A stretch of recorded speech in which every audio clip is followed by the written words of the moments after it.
All right, great. Welcome back to SNUFA 2022. I see that even people from Missouri are now ready and waiting, so welcome. Before we start the second session of this meeting, I just wanted to quickly remind you, please make sure to sign up on the Eventbrite, because that's where you'll get the link for the poster session, which is after the session. So make sure you have signed up there and you get these emails. Otherwise, Dan also will post this link in the chat. So now I would like to introduce with great pleasure our next speaker, Panayiota Poirazi, who is basically an expert on spiking neuron models with dendrites most of the time. And I'm very pleased that you join us for this meeting and that you will talk about why dendrites matter for biological and artificial neural networks. So take it away, Jutta. Thanks for joining us. Thank you very much, Friedman. Hope you can already see my slides. Okay, so let's see why dendrites matter. So in this talk, I will briefly overgo why dendrites offer some important conceptual advantages. Then I will tell you about how we can develop spiky neural networks that reproduce some of these important advantages. And finally, I will introduce a new software that has recently been developed in our lab, which allows you to do this with great ease of implementation and explain what we can do with it. So dendrites, why are they important? Well, I think you can all appreciate in this figure that the dendritic complexity is a function of age. In infants, this is from humans, in infants, our neurons in the cortex start out being very simplified in terms of their dendritic morphology. This complexity increases with age. Around the peak of our cognitive capabilities, which is between 30 and 60 years, we have the maximum complexity, the dendritic complexity in the cortex, and this decreases as we grow older, and it's massively reduced in Alzheimer's disease. So you can already appreciate from this photo that there is a strong correlation between the dendritic complexity and cognitive abilities. So dendrites must be doing something important, or so we think. How do they do that? Because of a number of features. The most important one is the fact that over 90% of synaptic connections, at least in excitatory neurons, take place within dendrites. The second one is that synaptic plasticity, which is the set of mechanisms that are considered necessary for learning, also take place within dendrites. The third is that the dendritic branches of most excitatory, but now also inhibitory neurons are capable of generating a number of nonlinear regenerative events, which we call spikes. And these spikes can be mediated by different types of ions, sodium, calcium, or NMDA receptors that have both calcium and sodium channels. And the kinetics of these spikes, as you can see here, are very variable. So they can be on a very short time scale or in the order of several milliseconds. So they can operate at different temporal scales. And because of these dendritic nonlinearities, they are capable of integrating incoming signals in complex nonlinear ways and have been suggested to serve as independent, semi-independent computing units. Now, what do I mean by that? Let me give you an example of such a nonlinear computation. This is a work that was done in the lab of Jackie Chiller back in 2003. And what they did here is to stimulate two neighboring locations in a dendritic branch of a cortical neuron with external electrodes and recorded the cell body. And they wanted to measure essentially the kind of computation that is performed here locally. So when they stimulated one of the electrodes, they get a small depolarizing response, which you can see here. When they stimulated the second electrode independently, so just one of the two, they got a similar response. But then when they paired the stimulation in these two electrodes, they got a very strong nonlinear response, which you can see here. I hope you see my cursor. Do you? Yeah, perfect. So this strong nonlinear response is essentially a sodium, the fast component, and an NMDA, the slow component, the dendritic spike, which is much larger, as you can see, from the sum of the two individual responses, right? So this is a nonlinear computation because essentially it results in the amplification of the signal much more than the linear expectation.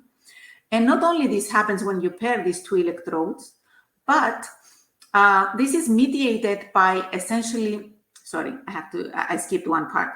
So what happens when you pair these two electrodes essentially is that you activated synapses that are in close proximity, spatial proximity, and this induces a depolarization that opens NMDA conductances and therefore results in a nonlinear effect, the NMDA effect, right? So location of the activation becomes important precisely because of the generation of these dendritic spikes. So the spatial location drives signal amplification. But it's not only the spatial location, it's also the temporal coincidence of the activation. Because if these two electrodes are activated with a long temporal delay in the order of 10 to 20 milliseconds, then you no longer get these dendritic spikes because the signal are far apart and they don't summate anymore. And then you get a linear integration. So essentially what this very simple example indicates is that the dendritic conductances, NMDA, sodium, calcium, whatever nonlinear conductances you have there, allow the branch and subsequently the neuron to detect the spatial arrangement of inputs by amplifying those signals that are close to each other, and or the temporal proximity of inputs by amplifying signals that are coincident. And this is a kind of an example of a nonlinear computation performed by dendrites. Now, in addition to this kind of computations, you can have a very wide variety of the type of nonlinearities that are implemented. And this variety results essentially from the amount of these conductances that you have locally in the dendrites. For example, if you have more sodium, you have a steeper nonlinearity. If you have less NMDA, you have a subthreshold nonlinearity. And these shapes, these transfer functions of the dendrites can vary a lot depending on the local conductances. And also the morphology and the synaptic properties can influence these nonlinearities in complex way. So essentially you have a large array of, let's say, nonlinear transfer functions that are implemented by dendrites because of their morphology, ionic properties, and synaptic properties.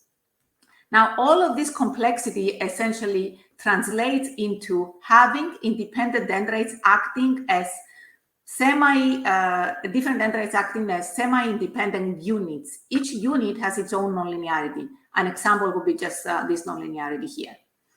And because you have many such dendrites, each one computing on its own, if you like, you can think of the neuron as a small neural network where each one of the dendrites with their own nonlinearities is like a node in this network. And essentially you have an expansion of an individual neuron, which until recently was thought of as a point neuron, just a point in space that integrates in a sigmoidal-like manner. Now you have a small network, and each of the dendrites is doing something very similar. And the advantage, of course, by having such a network instead of a point neuron is that you massively expand the computing processing capabilities of these cells. So these cells are capable of learning more information and solving more nonlinear problems, right? So in addition to this kind of heavily discussed, maybe not in this community, advantages of dendrites, there are others. For example, the ability to disentangle pathways that carry different types of information in separate dendritic compartments. Like here, this is a very nice figure from the lab of Matthew Larcombe, where what he claims is that the proximal and distal dendritic components carry different types of information. The context in which a piece of sensory information is experienced is signaled at the distal dendrite, whereas the data, the sensory information, is signaled at the proximal dendrite. And this way you can disentangle these two types of information and only integrate them under specific conditions where the two compartments become coupled and they talk to one another. This type of computation can also be called multiplexing. So if you like, when you have different kinds of inputs in the distal versus the proximal compartments, each one of which independently would not drive a very strong response on the cell body, when you pair them, then you use a very strong somatic response like bursting, for example. And this has been suggested by many people to be one way of signaling different types of novelty or expected information in the cortex. So this is also allowed because of the presence of dendrites, their separation and coupling under specific conditions.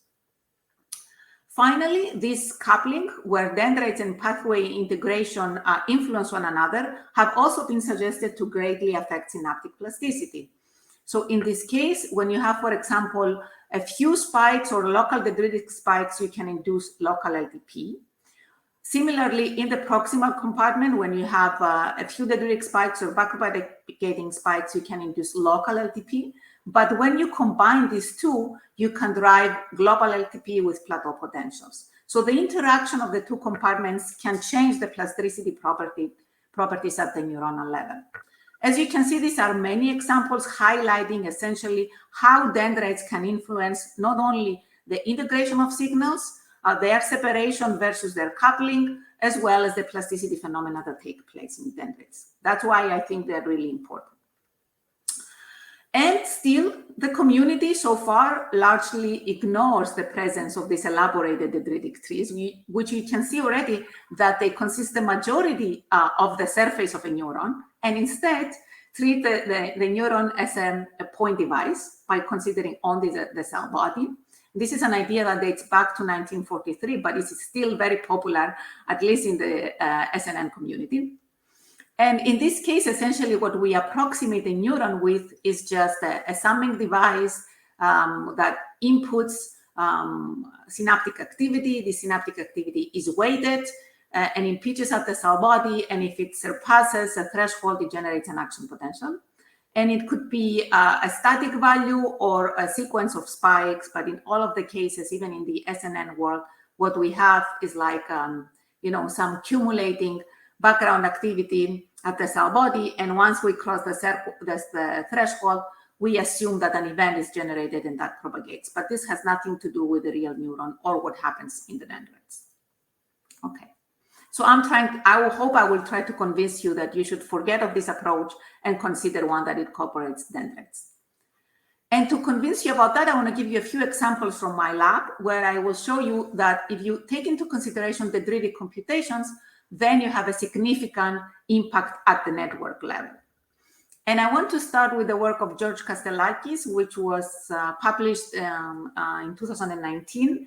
The first author is Alexander Zelivaki, but I only focus on the network component of this work.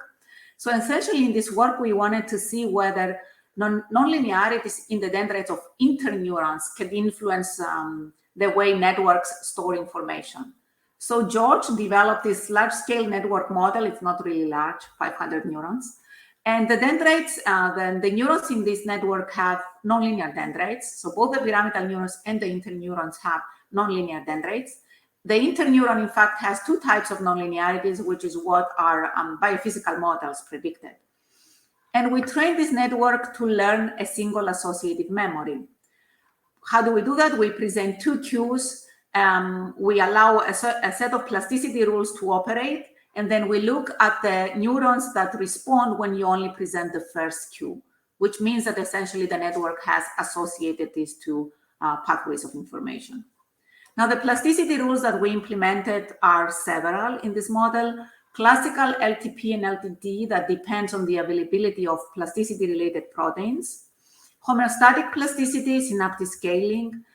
Plasticity of intrinsic neuronal excitability that mimics an increased excitability at the cell body for several hours, mediated by the CREB transcription factor, and synaptic turnover. So the ability of an axon to form a synapse, test whether this is a good partner if it is activated frequently, and if not, it will be removed and another synapse will be generated in a different location. So we have these four types of plasticity rules in this network. This is all published, so I'm not getting into many details. And essentially the question we're interested in is, if you have nonlinear dendrites in interneurons, do you get any benefits? And what we figured out was that, yeah, you do. And how did we do that? So we looked at the properties of the neurons that capture the memory, what we call engram neurons, and we looked at their size.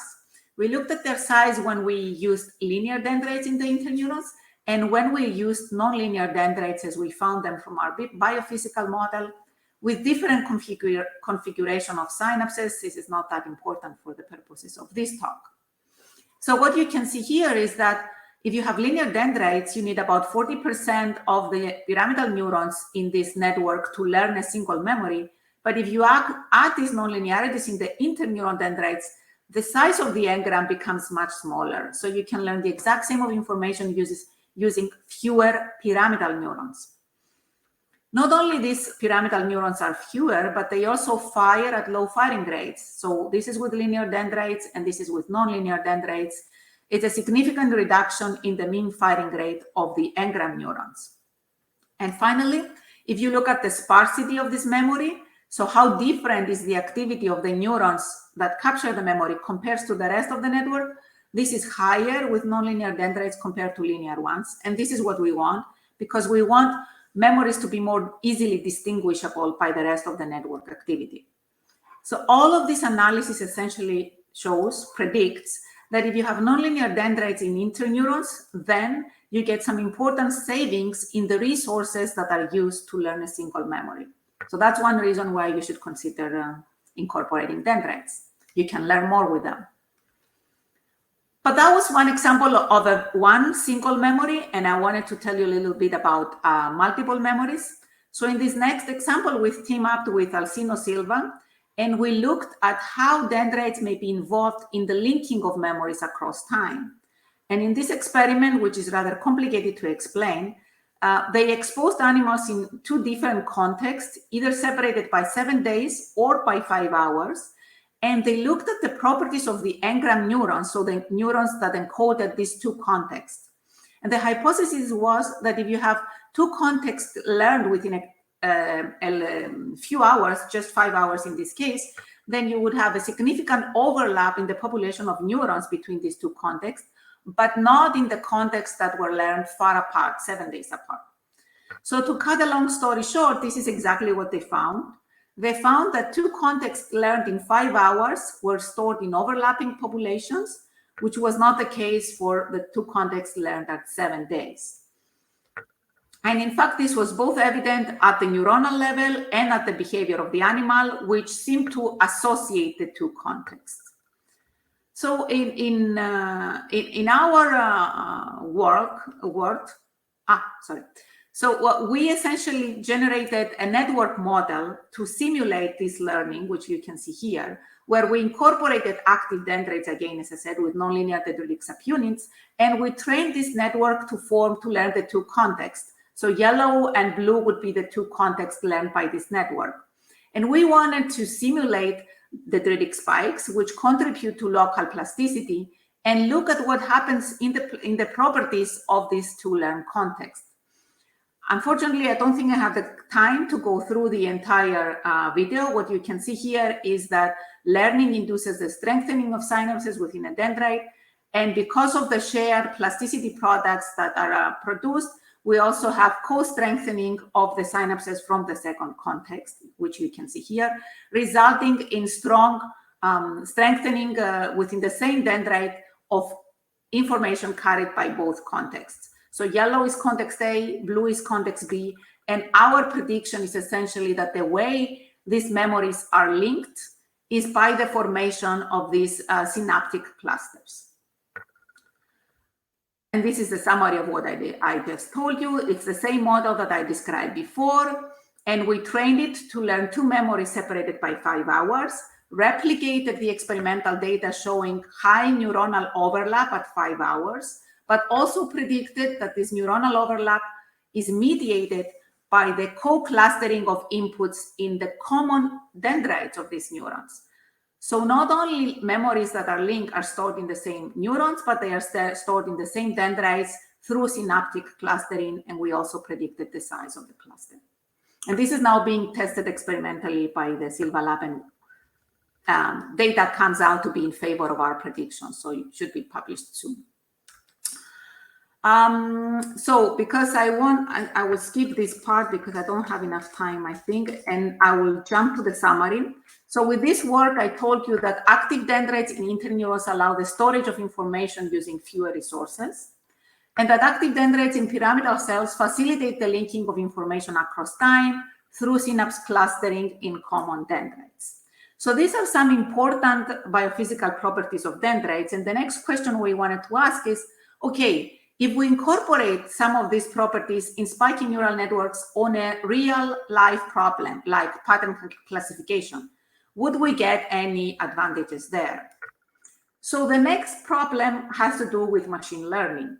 We essentially use the same model, the Castellakis et al. Model, but Nikos Malakassis in the lab reconfigure it so that it can discriminate between the digits in MNIST. So this is a binary classification of zeros and ones using the same model.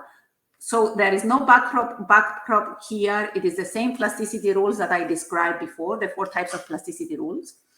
And we input images as Poisson spike trains that are calibrated according to the intensity of the pixel. And we added 2 teaching neurons. So there are 2 teaching populations, whether in this case, let's say we're learning 0 versus 1. And these teaching neurons essentially fire only when the image that belongs to this class is presented. So it's kind of a supervising signal, but there is no error calculation in this model, right? Everything else is the same as in the previous biological model. And what we changed in this case was synaptic turnover, because we thought it is a property. I've just showed you that it's a property that we believe is important for learning. So we allow the synapses in this network to be deleted and rewired. And we look at whether we get an advantage on this binary classification. And what you can see here is that if we don't have any turnover, we have a decent learning. So, what you can see in here, accuracy is color coded. So yellow would be 100%. What you see here is in the order of 89, 90% classification for the various digits. Inside the boxes, you can see the standard deviation. So this is without turnover. And if you add now turnover, we get a very high increase in the ability to learn this binary classification problem. And not only that, but the network learns very fast. So in about 100 or 150 iterations, the network with turnover has already achieved a very high classification accuracy. Obviously, this is an easy problem. This is just binary classification, but the purpose here was just to show that if we take into consideration some biological properties like synaptic turnover, then we might have some advantages in the machine learning field. And this is one indication. Most importantly, we wanted to understand why do we get these advantages. So we're looking at how the 2 networks learn the different digits. And here we plot the weights that represent the 0 and versus the 1 in a network with turnover and another one without turnover. And here you can see the weight distributions. First of all, with turnover, we can see that the images are much more clean. So the network is learning with higher accuracy the 2 digits. And this is likely because it's utilizing all of its weights. Because if you look at the case without turnover, you can see that we have a lot of weights that have small values. So they're not really contributing to learning. But if you allow turnover, which essentially deletes these small weights and rewires them, then you have a much wider distribution of weight values. And essentially all of the resources are properly used. Whereas in the case without turnover, you have a more noisy representation and a poor use of resources. So that's the take-home message from these studies. So I hope I have convinced you that if you furnish a spiking neural network like ours with active dendrites, such a network is doing well on learning a pattern classification task, in this case with biological learning rules. Our SNN is capable of solving this task with very little training, which is important.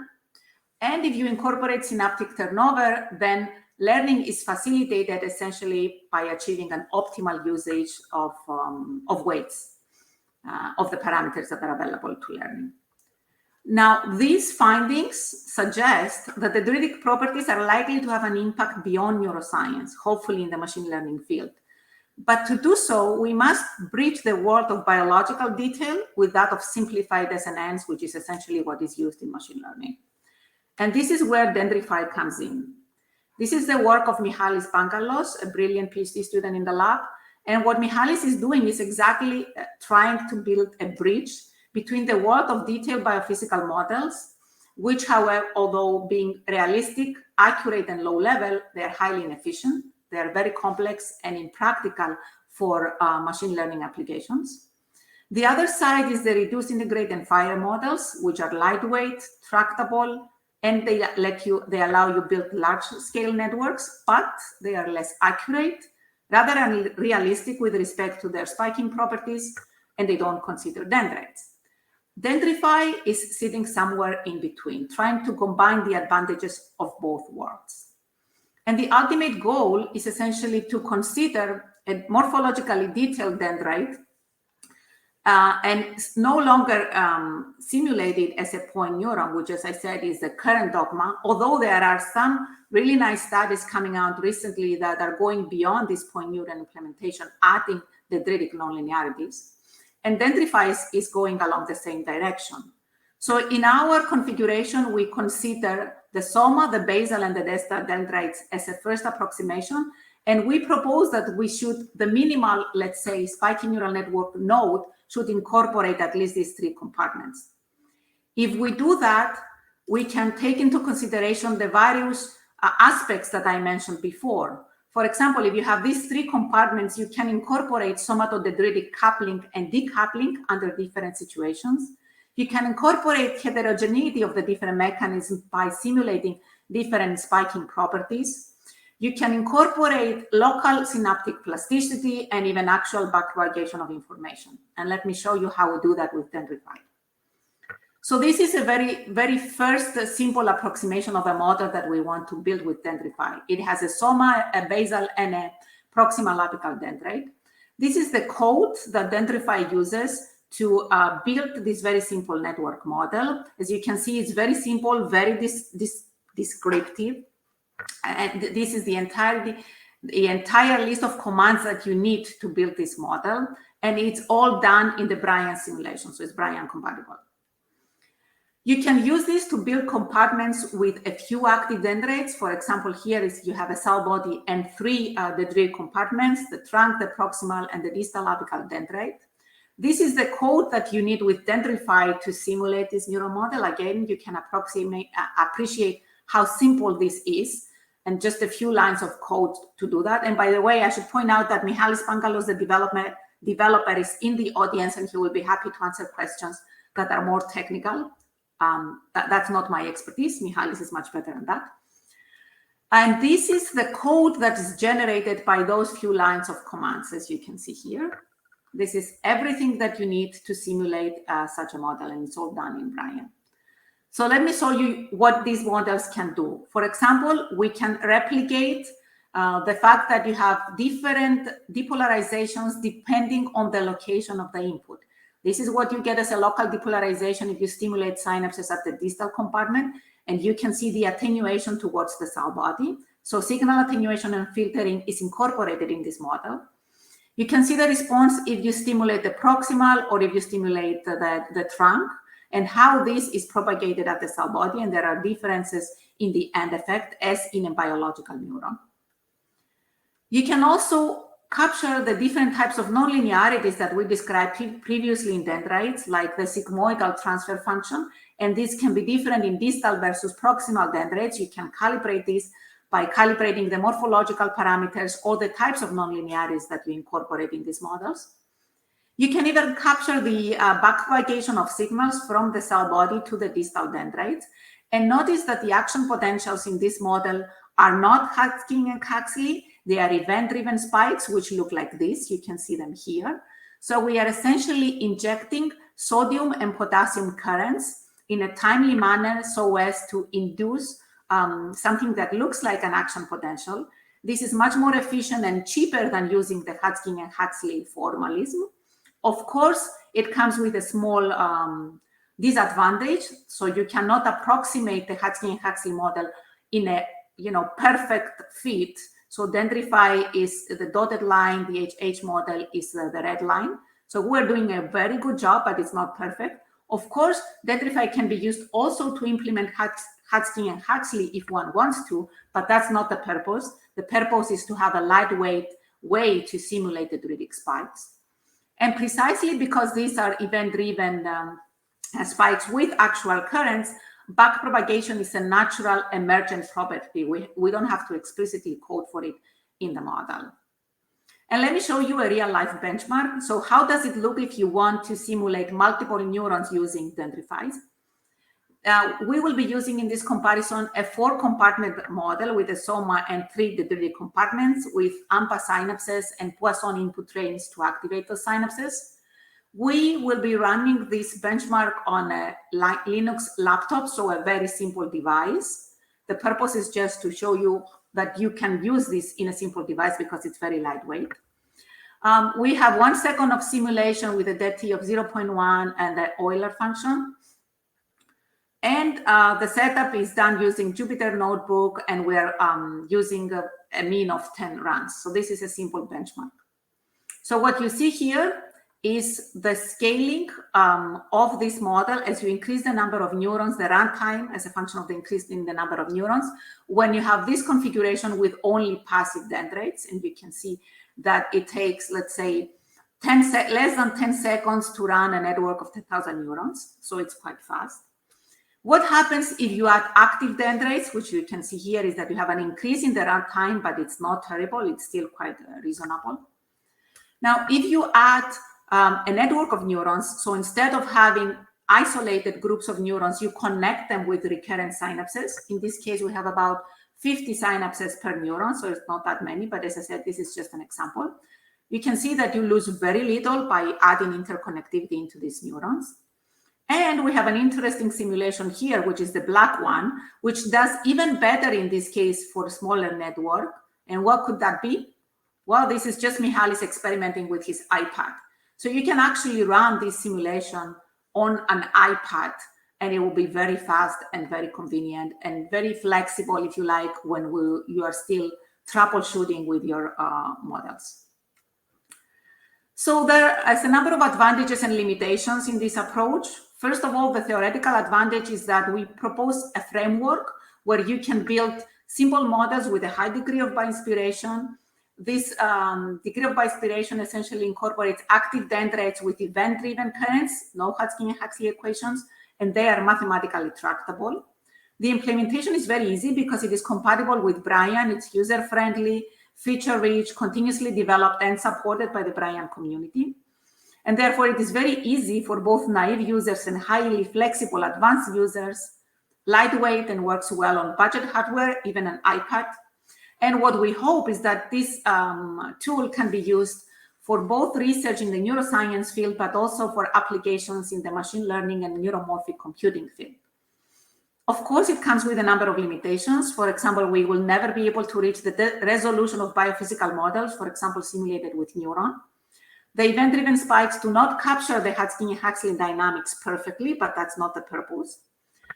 Currently, it is not designed to learn very large compartments of neurons, so you cannot have too many dendrites because we're using explicit integration methods, but that can change in the future, so we're still working on that. And the plasticity rules have to be implemented manually, but this is also something that we're working on. So we are continuously developing this tool. So in summary, I hope I have convinced you that active dendrites and their plasticity mechanisms provide important benefits to biological networks. These benefits are likely to extend to artificial systems, especially in spiky neural networks. Extending the point neuron models with dendritic nodes allows simulating many key dendritic features. And Dendrify is a tool that allows you to do this in a very easy manner using Brian too. And I have to thank, if you want to find out more about this work, there's a bioarchive version and hopefully a publication will come out soon. You can find the code on GitHub, and there is a very nice documentation that you can find here. And I would like to extend a special thanks to Mihalis Pangalos, who's the main developer of this tool, and Spiros Havlis, who's been supervised Mihalis, but very much also Dan Goodman and Marcel Steinberg for their feedback on the development of the code and the reviewing with processes with the manuscript. Thank you very much for all your help, and the Brian team in its entirety. And finally, I would like to close by thanking all the people of my lab that have done the work that I presented today. Nikos Malakasis, Mihalis Pangalos, Spiros Havlis, George Kastelakis, and Alexandra, who is no longer in the lab, our collaborators, and you for your attention. Thank you very much. Thank you very much, Jutta. That was a great talk. And thanks also for this open source effort and basically allowing people to play with dendrites without having to learn neuron, from what I understand here. Yes. So we have some questions, and I think the first one is by Sunday Kaming, and I think he needs perhaps a little bit more convincing, basically. So he asks how much of the benefits of dendrites is because of the specific properties of dendrites, and how much could also be achieved by a larger neural network. If you let me follow up on this, I think a lot of people here who are into the neuromorphic, they would wonder, I guess, also, like, can I just have a bigger network and get the same thing? No, I mean, yes and no. So, I mean, if you don't have any, let's say, limitations in terms of resources, you could build large enough networks that would solve the same problems, if you like. Dendrites are mostly there for efficiency. So if you want to have something much more compact, that learns faster, that uses fewer weights, fewer resources, so far, what we have shown in all of our studies is that dendrites help you with resource savings rather than doing something completely unique. But that's not to say that we are done, because we haven't really explored in detail the local plasticity rules that are provided by dendrites. So I think this is still an open question. In terms of processing, and when we're talking about the amount of information that you can process in a given time, I think a large network versus a dendritic network could be equivalent. But with respect to doing more fancy kind of computations, I think this remains to be seen. Mm-hmm. Okay, thanks. I think the next question is basically along the same lines. It's a little bit more even neuromorphic. So that's Jeremy Forrest asking, how much of an energy or computational cost does implementing dendrites in this way have compared to an equivalent network with more point neurons, I suppose? So how would we measure energy in this case? So, I mean, the best proxy that we have done is looking at runtime, if you like. If we take out the dendritic components and just simulate it and compare that, that's a comparison we can do. But in terms of actual energy, I'm not sure I can answer this question because it's more at the level of a neuromorphic implementation, right? I suppose so, but I do think, yeah, if you simulate it, then probably runtime is probably, or counting the number of matrix vector products or flops in a way, I guess, would be a good enough proxy for answering that question, I imagine. Yeah, so we are working on this right now because it's one of the benchmarking questions in the Dendrify paper. So I don't have a figure to show to you yet, but there will be one, and there is no much cost. It's very fast. I mean, you can see already from the simulation, as you increase the number of neurons, that it's quite fast. So I'm pretty sure the cost will be very low. And maybe Michalis, if Michalis wants to comment on that, I don't know if he can. Maybe he can type something in the chat. Right. Actually, Dan, maybe you can bring him on stage, then we can have the technical questions later. Maybe we just move forward for now, and then we see whether he joins. And then maybe to Jeremy, if you have any good ideas for Yota's revision, what you would like to see, maybe you can also just write it in the chat. Would be great. Absolutely. To know what your point is. So let's go to the next question. So that's the question, I think, related to this learning algorithm where you also do the rewiring. And the question is, how do you initialize the weight of the newly added synapses? And that's Arash who asked the question. There is, Spiros already answered in the chat. Essentially, they're initialized at 0.2 with a maximum of 1, which is, at random in terms of their location with a value of 0.2 as an initialization step. Okay, so Spiros already answered that. Sorry. Yeah. I think I'm missing Dan because he's prepping the next workshop. So that's why I'm half lost here. So, okay, cool. The next question is, does Dendrify work with the new Brian 2 CUDA package for scaling on GPUs? I'm not sure which one the author, in this case, Florian Fiebig, means, but there's Gen, I know, by Thomas Nowotny and James Knight. Maybe that's the one he means. But anyway, so do you support any of these backends that make it? Yeah, so Michalis answered already. We haven't done it yet, but in principle, it should work, and we are planning to do it. Right. Okay. So then this is again Arash. This one hasn't been answered already. So what do you think is the biological source of the teacher signal in your MNIST classification case, specifically if there's no backpropagation? So the idea of these networks is that they learn by association, right? So the teaching signal could be your internal representation of a 0, right? So, a feedback signal that essentially confirms that what I'm looking at right now is a 0. That's how I would think about it. Right. Okay. So I mean, it is a teacher signal, and it's probably not entirely plausible as a teacher signal, but you would say it's like an association between a tone and a visual input or something like this, and then it gets glued together. Okay, very well. And then one question to you, Jota. Are you familiar with Numenta's HTM neurons? A little bit, yes. Okay, then I can ask you the next question, which actually even has an image which I can't show you, unfortunately. But the question is, have you compared this account of synaptic clustering with arguably more ML-compatible HTM neurons, Numenta's approach to dendritic computation? We have not. Okay, fair enough. Very good.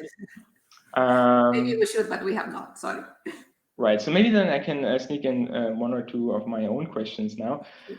So I think it's very much related to Sander's question in the beginning, right? So I'm also not yet fully converted to the dendrites, but what I found was very interesting your work on the context and what you showed about Matthew Larkin's work on the top-down and the bottom-up feedback. So I'm wondering, right, we often think about benchmarks in this kind of ML world where we have a feed-forward neural network and then we're trying to map things together, but the brain is not feed-forward, it's very recurrent. And do you think maybe we have to consider different architectures at the network level to actually really get to the benefits of dendrites at the neuronal level to the full extent? Right.